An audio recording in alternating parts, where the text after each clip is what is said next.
At the beginning of the film, a girl is shown working in the field, collecting cotton for an Indian company. They were making jeans there, and that girl also works in that company now. The Indian company has made jeans in a short time and then send that stock to the company. This was a company of huge brand and their name was also famous. Many customers like their brand. The employee becomes happy to see the jeans as he likes those jeans.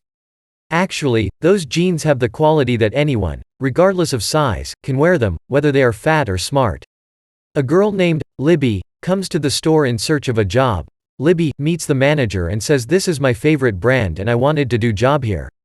The manager gives her job while giving her few papers. He asks her to fill the form and says, "You can join your duty from tonight." She was excited for her job because it was her favorite brand. On another side, the stockroom is shown where the stock of jeans was placed.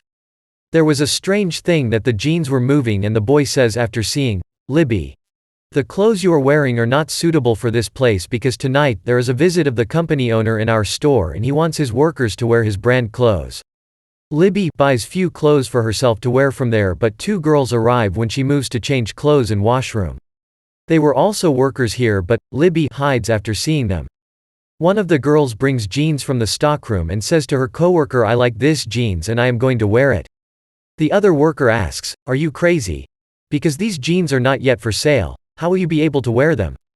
She disregards her and wears it, but the jeans become too small for the girl who wore it. The manager has seen her jeans when she was going to the washroom and summons her back while calling her.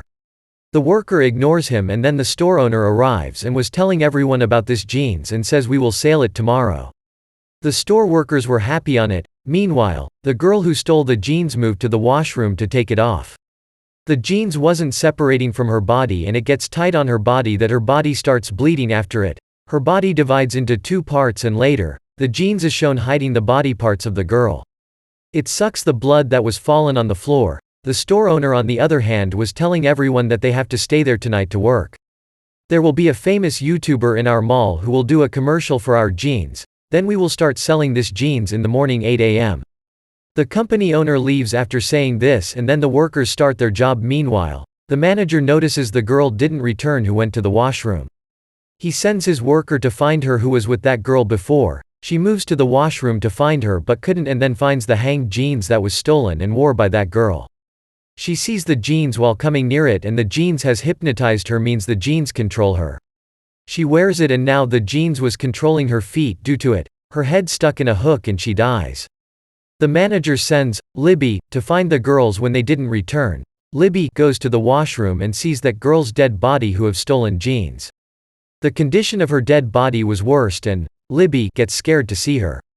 She calls the manager there, and the manager wasn't surprised to see her and forbids Libby to tell this to anyone. Then he puts her dead body into the dustbin and hides it in his store. On another side, the jeans come into a box, and when the worker opens the box, the jeans controls him. The worker also wants to wear the jeans, so he moves while taking the jeans to wear it. Libby saw him leaving and she tells the manager. The manager calls him, but the boy ignores him. He opens the zip of the jeans to wear it, but it cuts his thumb and it starts bleeding. Later, the jeans separates his arms. In the end, it separates his head from his body. Now the boy dies and the jeans sucks the blood from the floor. Then it places the body parts of the boy in a box. When the manager comes to the stockroom to find him, he notices the box. He gets scared to see the box, and then Libby arrives and becomes frightened after seeing all this. She says to the manager, "We should call the police. Why aren't you listening to me? People are dying brutally and you are not even calling the police." The manager says after hearing Libby, "Okay, I will call," but then he cleverly attacks Libby with a plastic because the manager is doing all this for his promotion. He doesn't want to tell this to the police because if the police will discover this, their store will be sealed.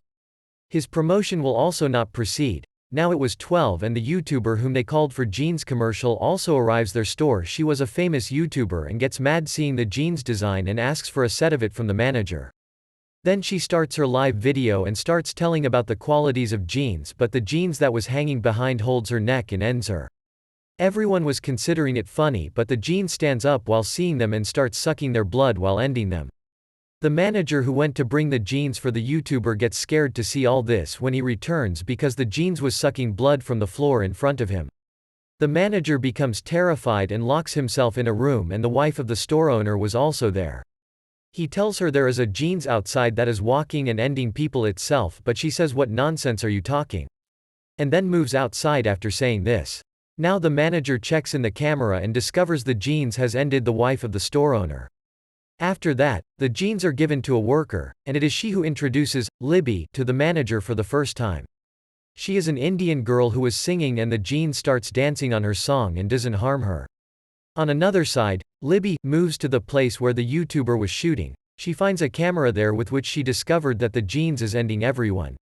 Now the jeans has made a statue its body and puts a blood ornament on its forehead, and Libby takes the camera to that Indian girl and shows her the videos. She also gets scared after seeing them. They try to move outside but the doors were closed. Meanwhile, the manager calls them in his room.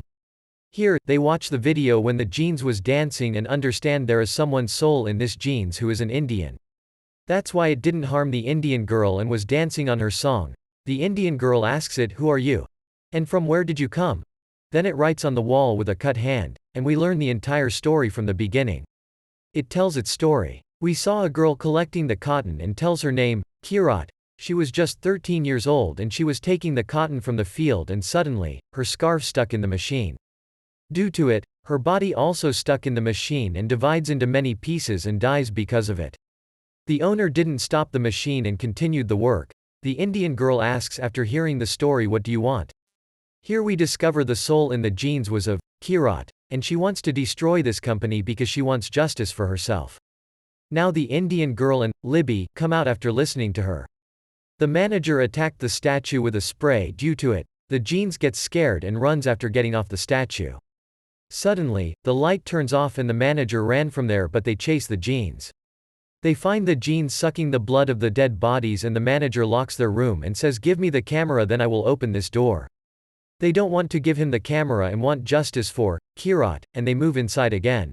The manager has become greedy for his promotion and doesn't care for anyone and ends that Indian girl. He has taken camera from her, but when he checks there was no memory card. That means Libby has the memory card and he finds out Libby and asks for memory card while holding her neck.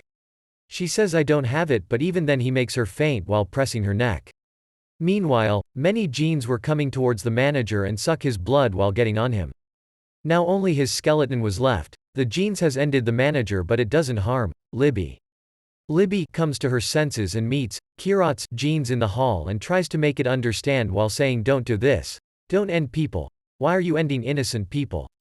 Those people did not end you," and it was then 8 a.m. on the strike, and people were gathered outside the store. The door opens but Libby forbids them and then she falls down when the people push her and dies on the spot. After it, Kirat and the other jeans have ended everyone in the store but the memory card was still in Libby's hand. Maybe the cops have the memory card, or will Kirat's soul continue to end people in jeans for its justice? This was the film's terrifying conclusion.